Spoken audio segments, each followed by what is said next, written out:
starting a company, you need to work super hard. So what does super hard mean?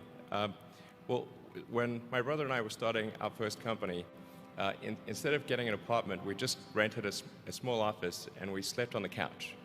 And we showered at the YMCA, and we're so hot up we had just one computer. So the website was up during the day, and I was coding at night, 7 days a week, all the time.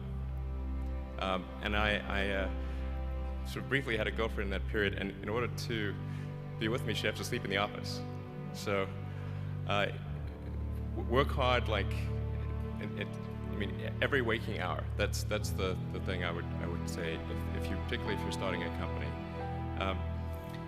And I mean, if you do simple math, say like, okay, if somebody else is working 50 hours and you're working 100, you'll get twice as much done in the course of a year as the other company. You know, there are American heroes who don't like this idea. Neil Armstrong, Gene Cernan have both testified against commercial spaceflight in the way that you're developing it, and I wonder what you think of that. I was very sad to see that, because those guys are, yeah, you know, those guys are heroes of mine, so it's really tough. You know, I wish they would come and visit and see the hardware that we're doing here, and I think that would change their mind. They inspired you to do this, didn't they? Yes. And to see them casting stones in your direction. It's difficult. First of all, I really need to give some thought to, like, how can I provide advice that would be most helpful? And I'm not sure I've given enough thought to that to give you the best possible answer. But I think certainly being focused on something that you're confident will have high value to someone else, and just being really rigorous in making that assessment, because people tend to, a natural human tendency is wishful thinking. So a challenge for entrepreneurs is to say, well, what's the difference between really believing in your ideals and sticking to them versus pursuing some unrealistic dream that doesn't actually have merit? And that is a really difficult thing to tell you. Can you tell the difference between those two things? You know? So you need to be sort of very rigorous in your self-analysis.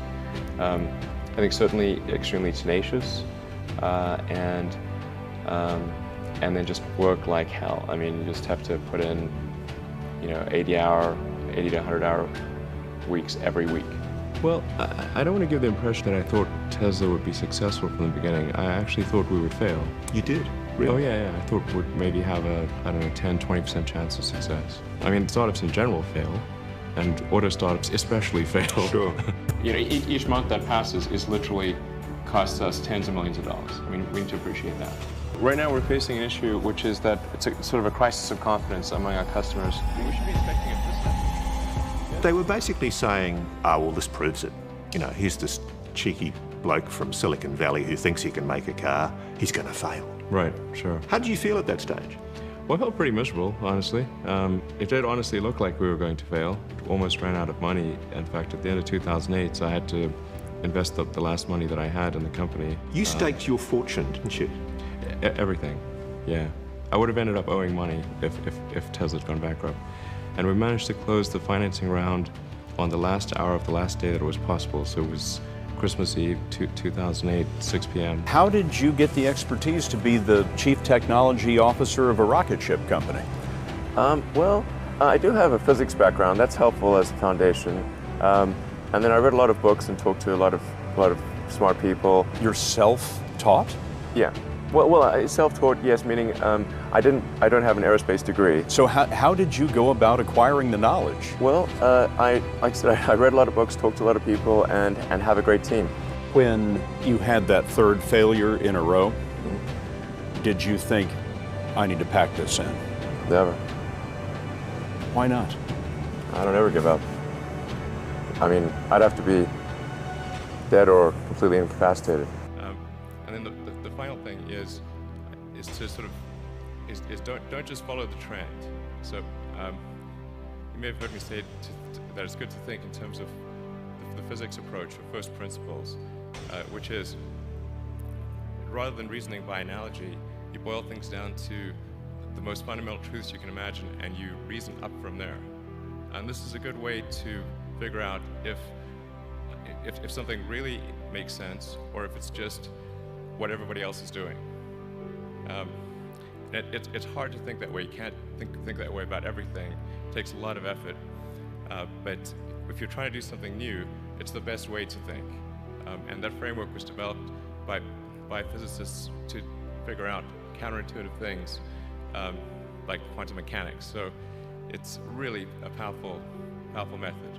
I think that the final thing I would encourage you to do is, now is the time to take risk.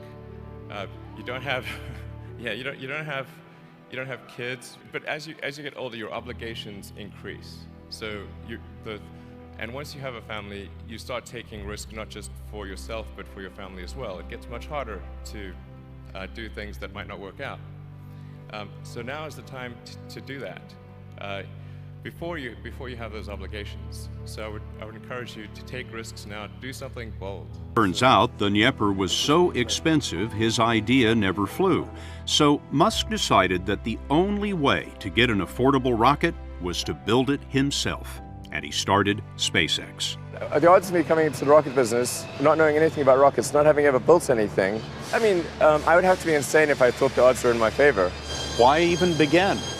When something is important enough, you do it even if the odds are not in your favor.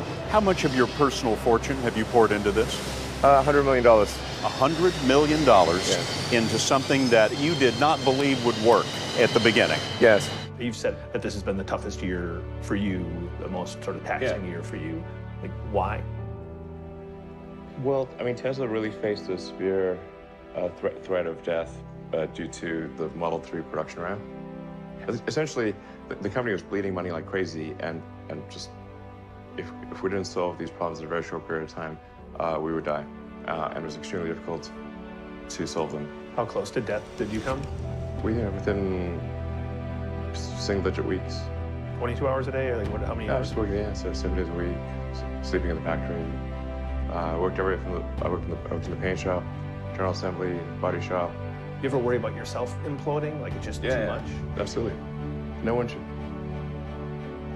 put this many hours into work. This is not good. People should not work this hard. They should not do this. This is very painful. Painful in what sense? It hurts my brain and my heart. So this is not recommended for anyone. I just did it because if I didn't do it, then Tesla, good chance Tesla would die. Do you believe in God?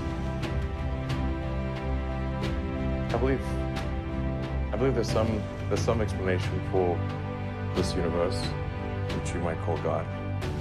There are people who've been in the rocketry business for decades who say about you that you don't know what you don't know. Well, I suppose that's true of anyone. How can anyone know what they don't know?